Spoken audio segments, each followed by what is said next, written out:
আমরা নিরপেক্ষ নই, আমরা মুক্তিযুদ্ধের পক্ষে। শুধু দর্শক শ্রোতা, দৃষ্টিকোণ একাত্তরের পক্ষ থেকে আপনাদের স্বাগত জানাই।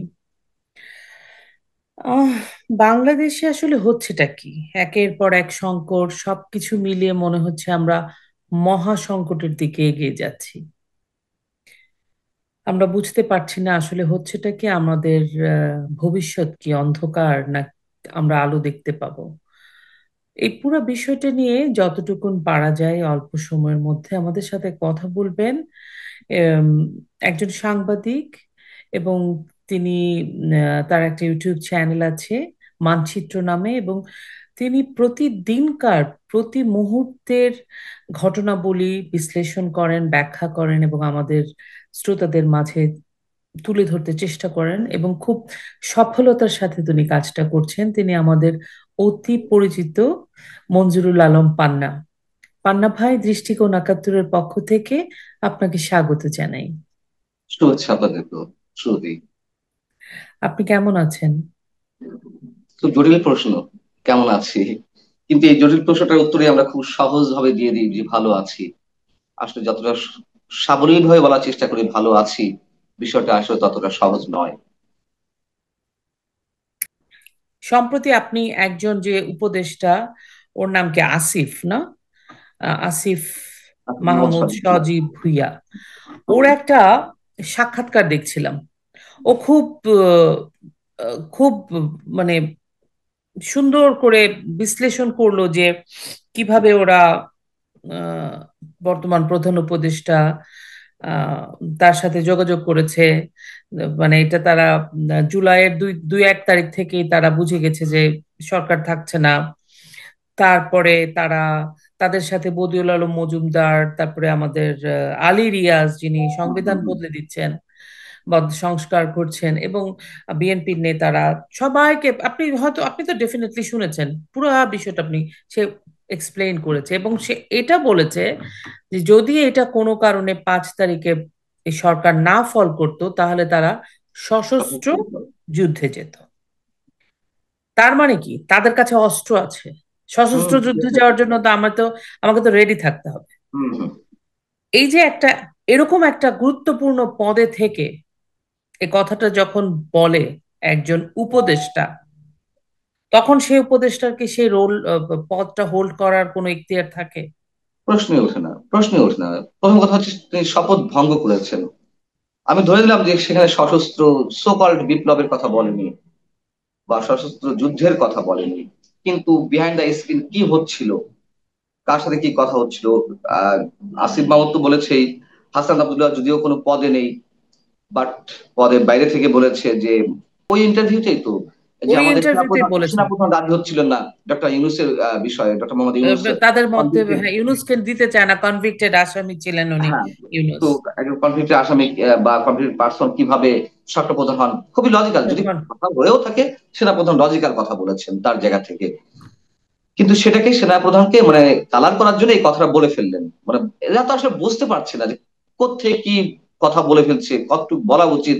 অনেকে এদেরকে অনেকে বলছেন যে না, এদের এক্সপিরিয়েন্স অভাব, বয়স কম, ভুল করেছে। না, আমি তো ভুলে এইসব ভুলের কোনো ক্ষমা করতে চাই না।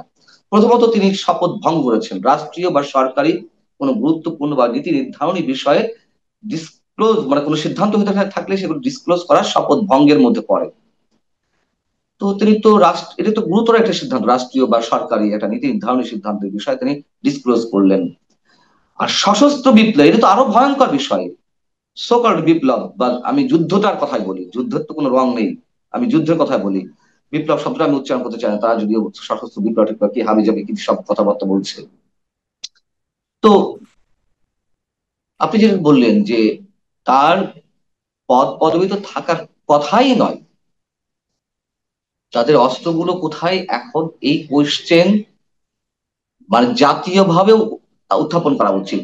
সাংবাদিকদের প্রশ্ন করা উচিত, আপনারা কোন বেসিসে সশস্ত্র যুদ্ধের পরিকল্পনা করছিলেন? তাহলে পুলিশের যে 8,000 অস্ত্র ছিনতাই হলো, সেই অস্ত্রগুলো কোথায়?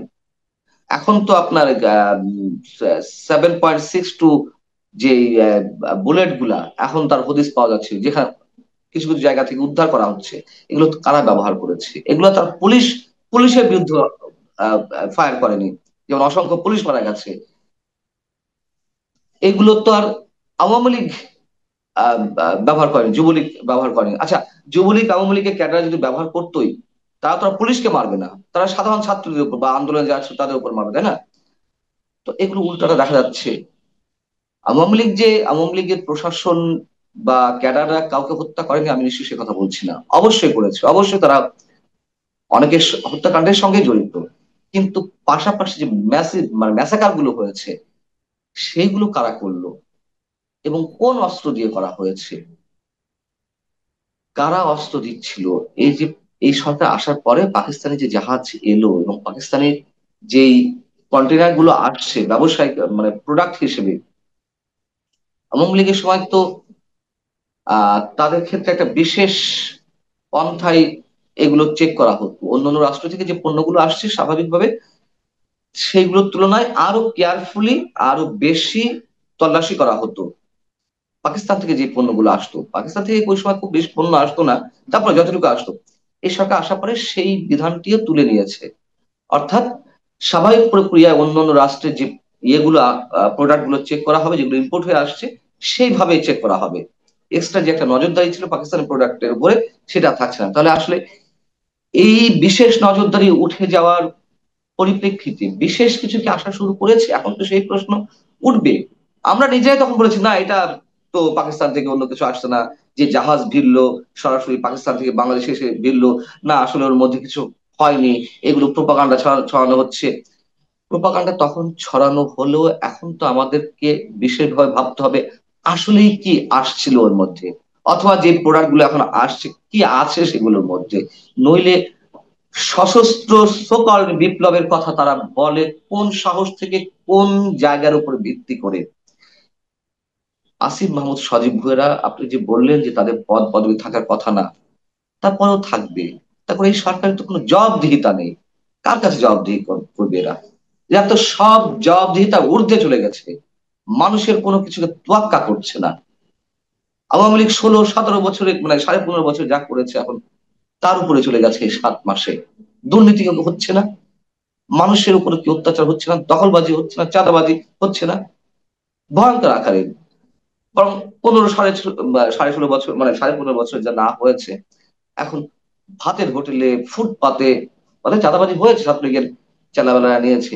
কিন্তু যেসব জায়গা থেকে আসলে হয়নি, আমি আমার এলাকার কথা বলতে পারি, হয়নি ওখানে আওয়ামী লীগ চাঁদাবাজি করলেও যেসব জায়গা করেনি সেসব জায়গাতেও এখন চাঁদাবাজি হচ্ছে। সো মানুষ তো অতিষ্ঠ হয়ে গেছে।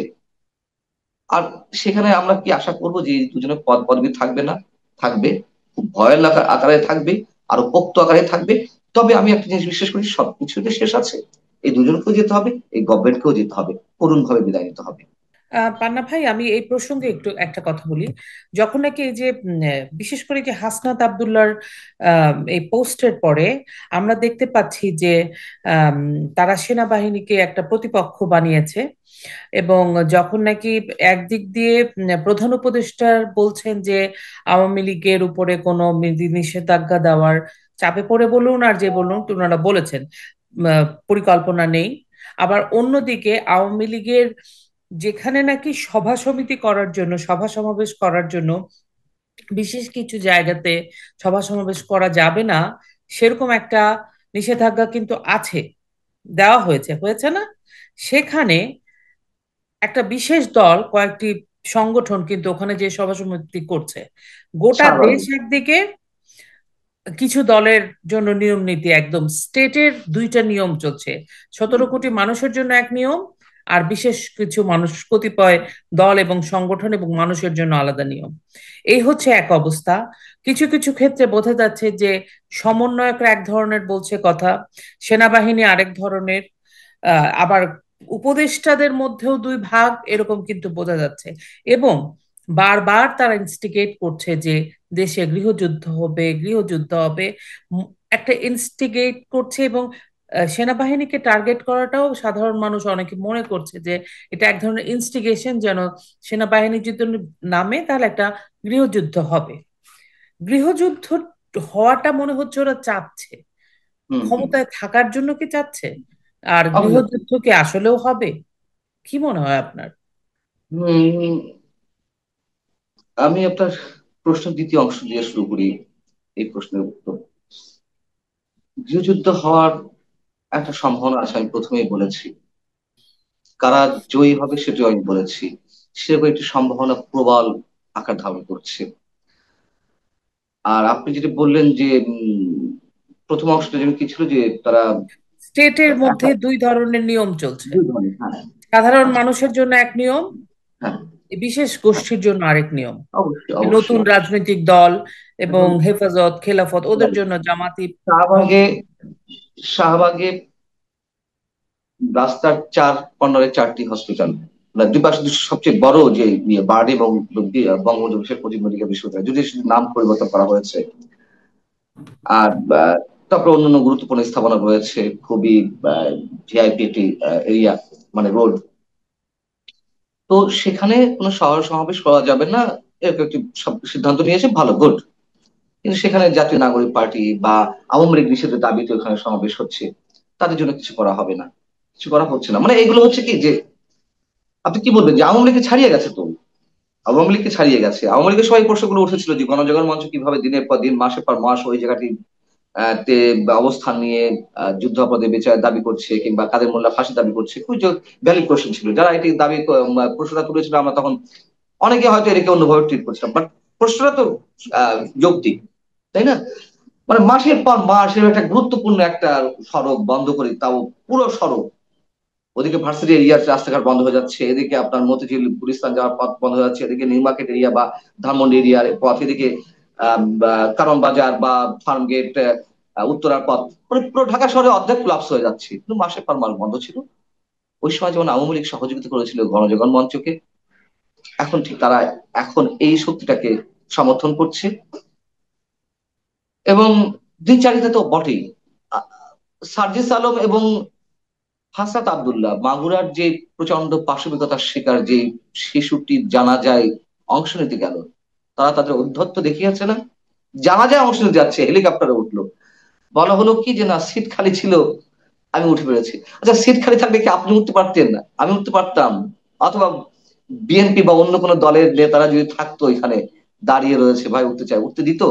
দিত না। তারা এই সুযোগগুলো তো নিচ্ছে।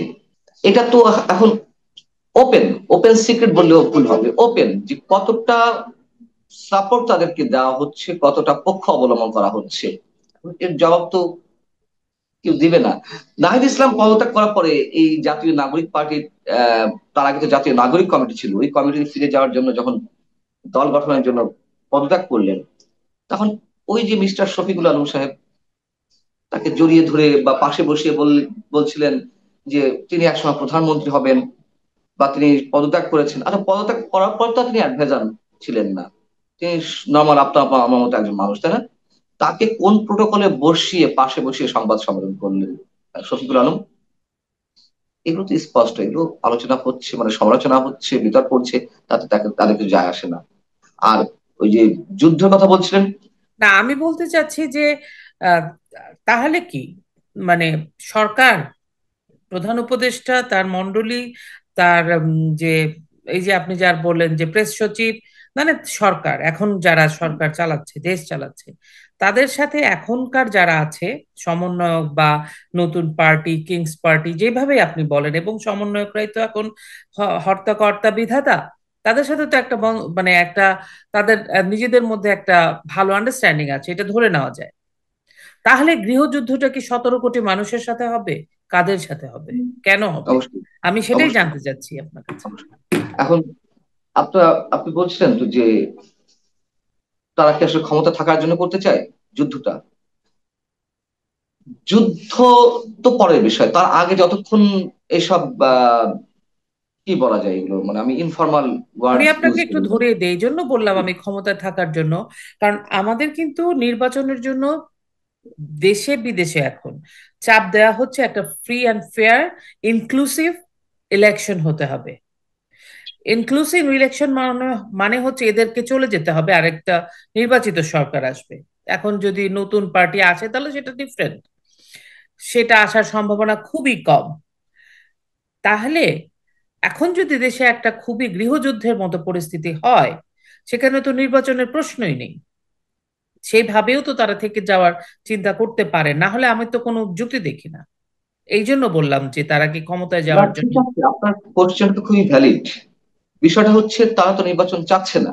নির্বাচন হুম। চাইছে না কেন?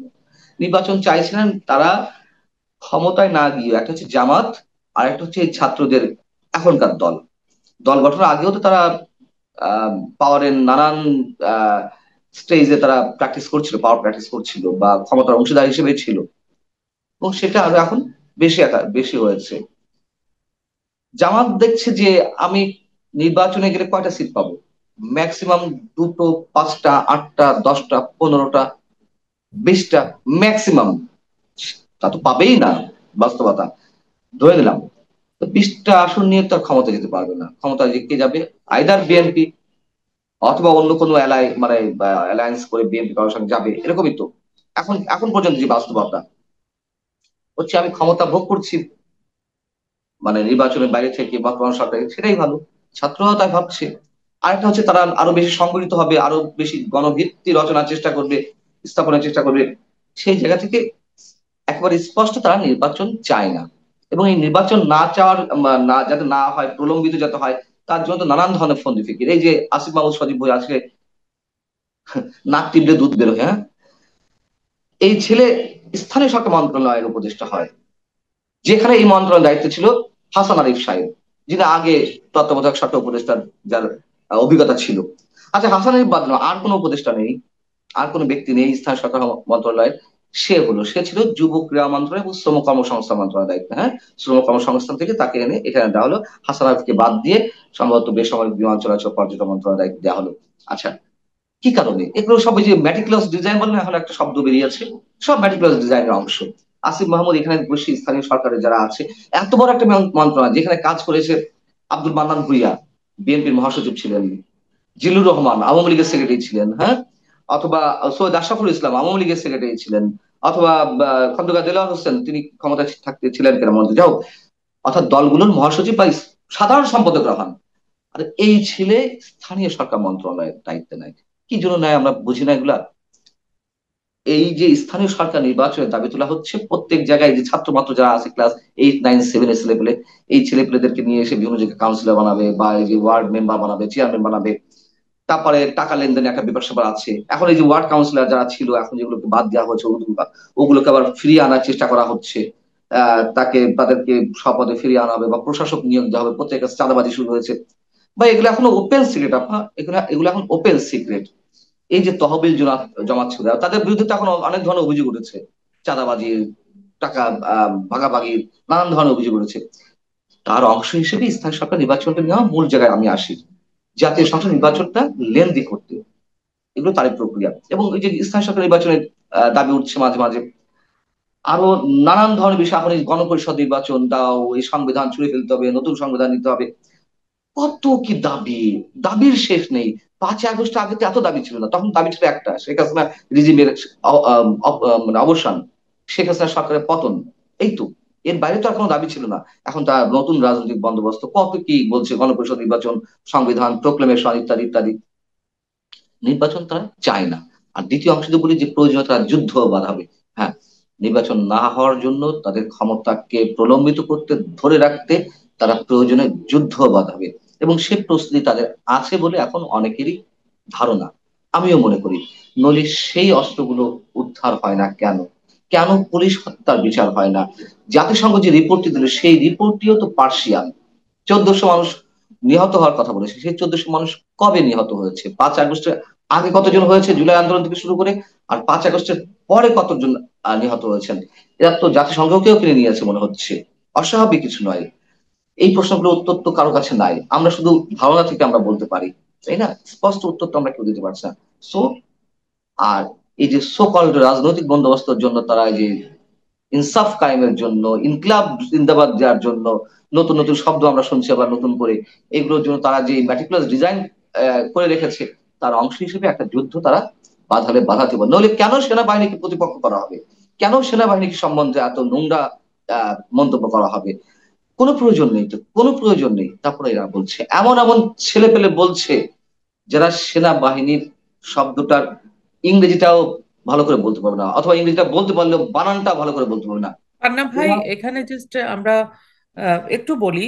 আপনি দেখেন ওই যে ব্যারিস্টার ফুয়াদ এবং সাথে কিন্তু ইয়া ছিল পাশে ওই যে যুদ্ধাপরাধীদের যে প্রসিকিউটর ছিলেন, ওনারা তাজুল সবাই ইসলাম।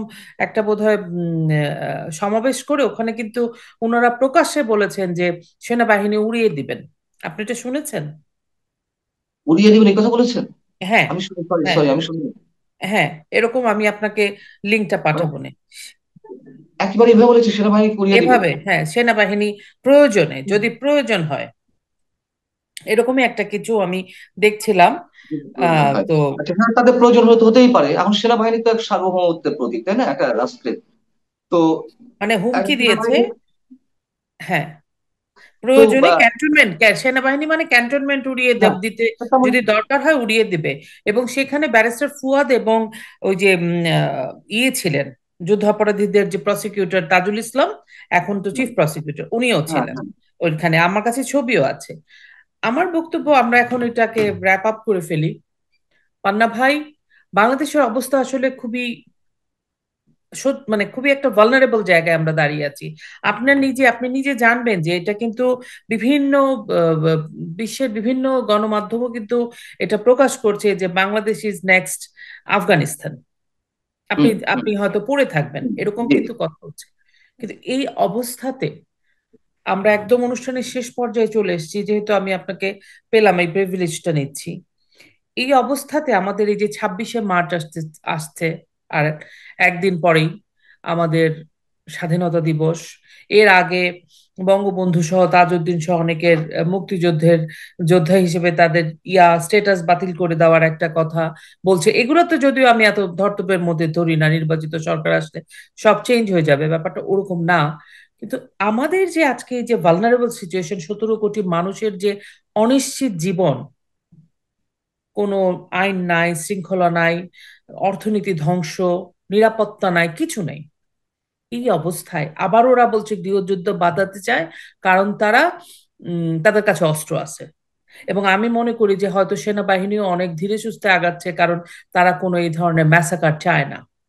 সেনাবাহিনী তো একটা দায়িত্বশীল সংস্থা, এবং আমাদের হুম। সবার উচিত তাদের এই সেনাবাহিনীকে রেসপেক্ট করা অ্যাজ এ বাংলাদেশী নাগরিক হিসেবে। এই যে একটা অবস্থা, আপনার কি মনে হয় এখান থেকে আমরা কিভাবে বের হয়ে আসতে পারবো? আমাদের, আপনার কি কোনো মনে হয়, আপনি তো অনেক বিশ্লেষণ করেন, আপনি কি মনে হয় আমরা কিভাবে বের হব? উফ, আমি আমি ওই আমি আসলে তো একেবারে মাঠের সাংবাদিক। আহ, মানে আমি ওই সকল খুব এলিট বুদ্ধিজীবীদের মতন কথা বলতে আমি নিজেও স্বাচ্ছন্দ্য বোধ করি না, বা আমি ওই স্তরের নাও।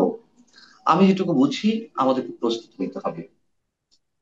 আপনি শুরুতে যে কথাটা বলছিলেন যে আমরা নিরপেক্ষ নই, আমরা মুক্তিযুদ্ধের পক্ষে, আমি ঠিক ওই মুক্তিযুদ্ধের পক্ষে জায়গা থেকে বলছি। এবং একজন সাংবাদিকের অ্যাক্টিভিস্ট হওয়া ঠিক নয়, আমি জানি। কিন্তু অ্যাজ এ সাংবাদিক বা অ্যাজ এ জার্নালিস্ট, আমিও নিরপেক্ষ না।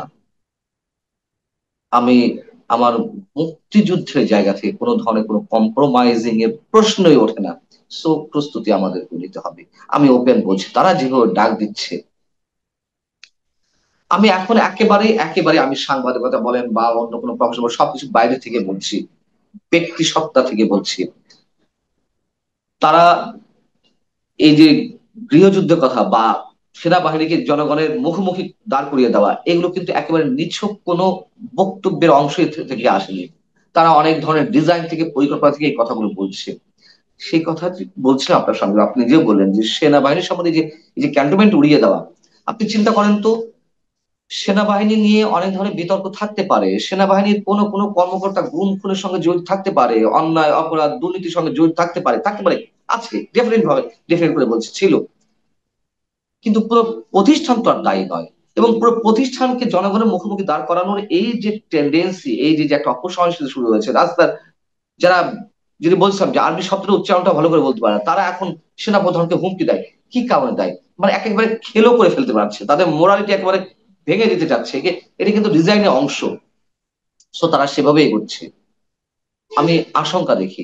আমি শুধু বলবো না ওই যে আমি মানে বিজ্ঞজনদের মতো বলবো না যে না আধার কেটে যাবে, আলো আসবে। আলো অবশ্যই আসবে, কিন্তু তার আগে অনেক ধরনের পে করার জন্য আমাদেরকে প্রস্তুত থাকতে হবে। তারা যেমন ডিজাইন নিয়ে এগোচ্ছে, আমাদের কোনো ডিজাইন নাই। আমি শুধু বলবো আমাদের যার যা অবস্থান থেকে আমাদেরকে প্রতিরোধটা গড়ে তুলতে হবে। আমার লেখালেখির জায়গা থেকে যদি হয় লেখালেখি, আমার বক্তব্যের জায়গা থেকে যদি হয় বক্তব্য। যদি আমাকে অ্যাক্টিভিস্ট হতে হয় দেশের স্বার্থে, আমাকে অ্যাক্টিভিস্ট হতে হবে। শুধু লেখা দিয়ে তো আর বুলেট মোকাবেলা করা যাবে না। এখন আমাদের হয়তো বুলেট নেই, আমাদের অস্ত্র নেই, আমাদের তো লাঠি আছে, এছাড়া তো কোনো পথ দেখছি না। তারা তো সহজে ছাড়বে না। কি করবেন আপনি? বড় বড় মজাদার কথা, খুব বিজ্ঞ সুলভ আচরণ আলোচনা করে তো লাভ নেই। কথা হচ্ছে প্রতিবাদটা। আমরা তো আগে নামবো না, দেখি তারা কি করে। যা করছে তার প্রতিবাদটা তো অন্তত জানিয়ে দিতে হবে। যে সাংস্কৃতিক কর্মীরা সোল্ড আউট হয়ে গেছিল, যে সাংবাদিকরা সোল্ড আউট হয়ে গেছিল, যেই সামাজিক সংগঠন যেগুলো ছিল, যে আমরা যাদেরকে সুশীল সমাজ হিসেবে জানি, তাদের ভূমিকাও তো প্রশ্নবিদ্ধ। কই এখন তো কাউকে কথা বলতে দেখছি না। কি যন্ত্রণা! আওয়ামী লীগের সময় এক শ্রেণীর বুদ্ধিজীবী একেবারে চুপ করেছিলেন। একটা পর্যায়ে কেউ কেউ মিউ মিউ কণ্ঠে কথা বলছিল, এখনো সবাই চুপ। এই চুপ থাকাটা ভয়ঙ্কর। কার জন্য একটা কথা আছে না, সক্রেটিসের একটা কথা আছে, একজন ভয়ঙ্কর সন্ত্রাসী, ভয়ঙ্কর ব্যক্তির চেয়েও একজন আহ কথা হচ্ছে এরকম যে সুবুদ্ধি সম্পন্ন একজন নিষ্ক্রিয় মানুষের নীরবতা, সেটা আরো ভয়ঙ্কর সমাজের জন্য। অর্থাৎ আপনার যে বুদ্ধিমত্তা রয়েছে, আপনার যে সচেতনতা, সেটা নিয়ে যদি আপনি চুপ থাকেন, আমি যদি একটা সন্ত্রাসী হয়ে থাকি, আমার কার্যকলাপ হচ্ছে আপনার নীরবতা সমাজের জন্য আরো বেশি ভয়ঙ্কর। সেই ভয়ঙ্কর জায়গা থেকে আমাদের বেরিয়ে আসতে হবে। পান্না ভাই, আপনার সাথে কথা বলে আজকে অনেক ভালো লাগলো। আমরা নিশ্চয়ই আবারও কথা বলবো। আশা করি সময়টা আর একটু ভালো হবে, আমাদের পক্ষে আসবে। আপনি হ্যাঁ, ভালো নিশ্চয়ই আলো থাকবেন। আসবে, আলো আসবে, আলো আসবেই, আসতেই হবে। ভালো থাকবেন। অনেক ধন্যবাদ। ভালো থাকবেন। দৃষ্টিকোণ একাত্তরের পক্ষ থেকে কৃতজ্ঞতা জানাই। জীবনের একাত্তরের জন্য অনেক অনেক শুভকামনা। সত্যি সত্যি শুভকামনা। নামটা তো আমাদেরকে নাড়া দেয়, তাই না, ভিতরে অস্তিত্বে। ভালো থাকুন। শুধু দর্শক শ্রোতা, আশা করি আজকে আমাদের কথা আপনাদের ভালো লেগেছে। আমরা চলুন দেশটাকে ভালোবাসি, আমাদের তরুণ প্রজন্মকে, আমাদের সন্তানদেরকে দেশকে চেনাই, দেশকে জানাই। এবং আপনারা নিরাপদে থাকবেন, আপনার প্রতিবেশীর দিকে খেয়াল রাখবেন এবং আপনার বাসার কন্যা শিশুর দিকে বিশেষ করে খেয়াল রাখবেন। সবাইকে আবারও শুভকামনা জানিয়ে জয় বাংলা, জয় বঙ্গবন্ধু।